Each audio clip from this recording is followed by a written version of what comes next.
till you're done. Just turn 19, you've had your fun. So much in this world that looks like me or the her I'm now meant to be. Bye, everyone's got one. I'm so excited, I'm gonna look so dumb. And I could learn to walk and talk like you, or I could learn to try something brand new.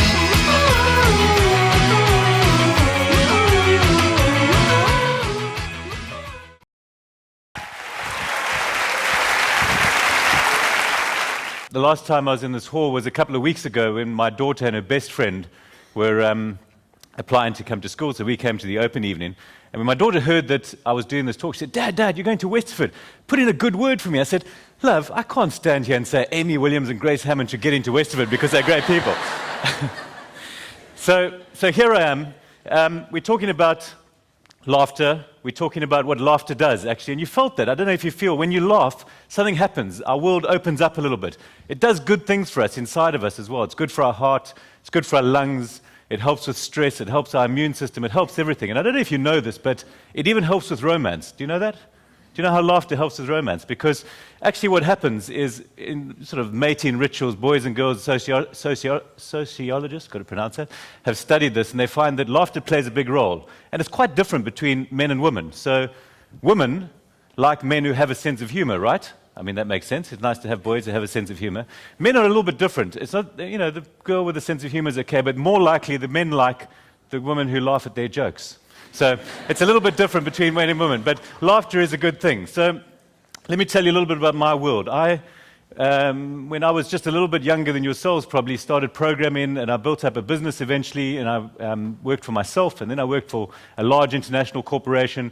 And for the last 6 or 7 years ago, I've been working as an executive coach and facilitator with companies, helping them think about their futures. And the one thing in common with all the people I work with, from CEOs to executives to students studying business strategy who I lecture at UCT, is that they're all interested in business. They're all interested in profitability. How do we grow it? How do we make it more successful?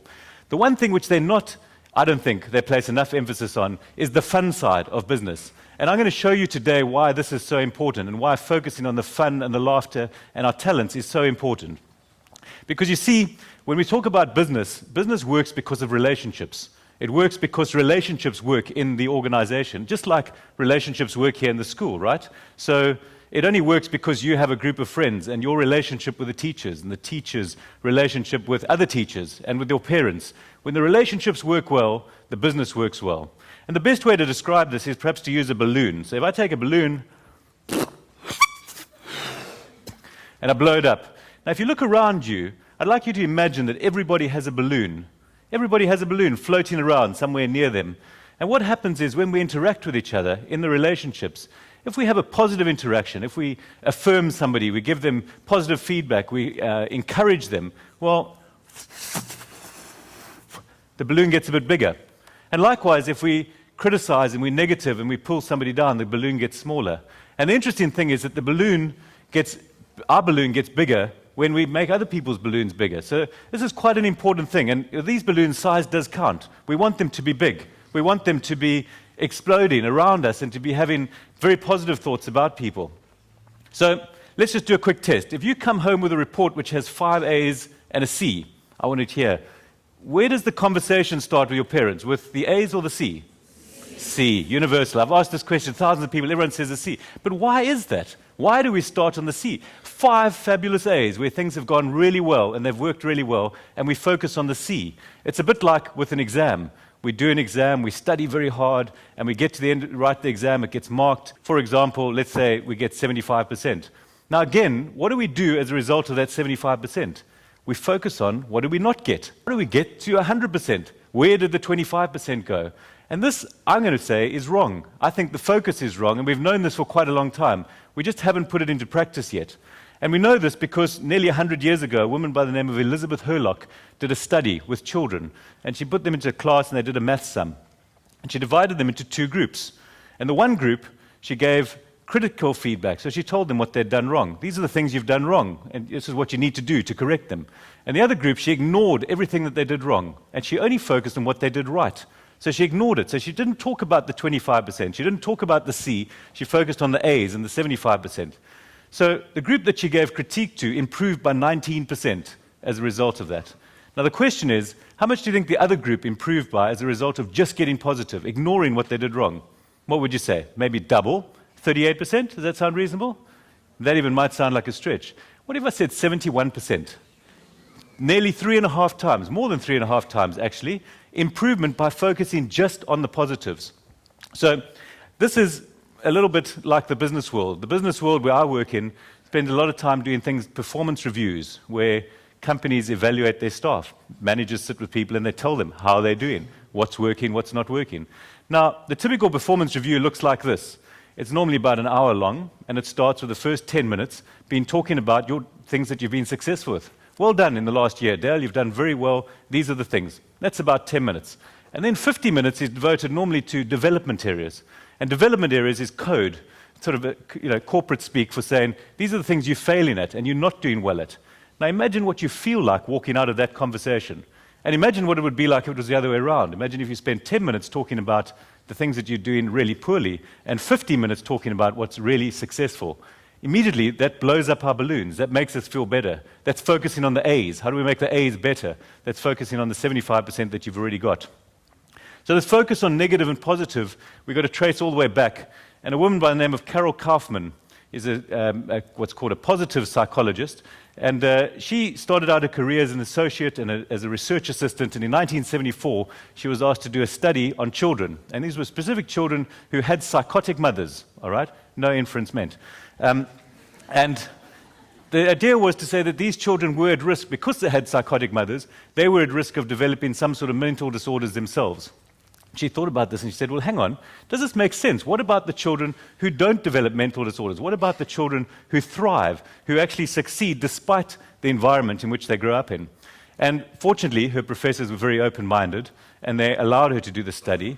And 6 years later, when it was actually published, it was the most significant finding in the whole piece of research. And her report was called Super Kids, Competent Children of Psychotic Mothers. And that focus on the positive set her on a course of focusing on more on the positive, where today, in those days, there was no such thing as positive psychology. Today, there is a thing called positive psychology. And I want to explain it in just 30 seconds. So if you think about the world and you say, every one of us, if we'd have a line which is our zero position, psychology typically has focused on the negative, the red, what goes on below the line. Even Freud said, he's the father of psychology, he said, well, I can't really cure you, but what I can do is I can help you to live with your ailments. And I'm not knocking psychology. I am a great proponent of it. I think therapy is a very powerful process. But what about the other half? What about the part that starts with saying we're competent, well-functioning human beings, and we have talents, and we can do wonderful things in the world? What about starting with that as a focus and building from that? And that's what positive psychology does. Now, there's been quite a lot of research which has been put into this, and I'm going to give you 2 examples. The first example is they did with medical interns. So they looked at these medical interns, they divided them to two groups, A and B, and they said to them, right, we'd like you to diagnose a complex medical problem. It was a liver disease, which they were asking to do as they were learning. And the one group, the group A, they put into a positive state of mind. And group B, they did nothing. And group A significantly outperformed group B. And the question is, what did they do to put them in a positive state of mind? Any ideas? What did they do? Normally, people would shout out things like, they'd give them lots of affirmations, and they'd tell them positive things about themselves, or they'd encourage them, or they'd play music. And all of those things are true, but actually what they did was remarkably simple. As they walked into the door, just as you walked into the hall here today, they gave them a sweet. They didn't say a word, they just gave them a sweet. And as a result of that, they performed significantly better than the other group. So a slight elevation of their mood, slightly more positive, actually made a difference. The other study is one which interests me because it's business teams. So they looked at 60 business teams and they said, customer service and profitability, these are really important things. So let's measure it. So they put the teams together and they put somebody else in the room with them, and as they were doing their work, they coded everything that was said in the teams. Every statement was coded as either positive or negative. And what they found was that the teams that had a ratio of about 3-to-1, positive to negative, significantly outperformed the other teams. Hard measures, which businesses are interested in, profitability and customer service. So this focus on blowing up the balloons, this focus on looking at the positive, that's the thing that really makes the difference. And for too long, I think, we've focused on the problem. We haven't focused on the solution. So this brings us back to paths of light. I think that the trick here is to say, you have to find your path of light. And there's good and bad news. If you haven't found it yet, it means that you have to do some work to find what is your unique path of light, that path of light just for you. If you haven't, you have some work. But the good news is that the work involves laughter, talents, and happiness. That's almost the key to find it there. For too long, we've focused on what's wrong and how do we become experts at the problem. And that doesn't work as effectively as focusing on what's right. What are the positives? What are the things that are really working well in our lives, and how do we make them bigger and make them more? I hope that I've slightly convinced you that this is a better way to go than focusing on what's wrong. And I want to finish with one thing. Could you just do something for me? Could you, and do it carefully, could you stand up on your chairs? Could you do that?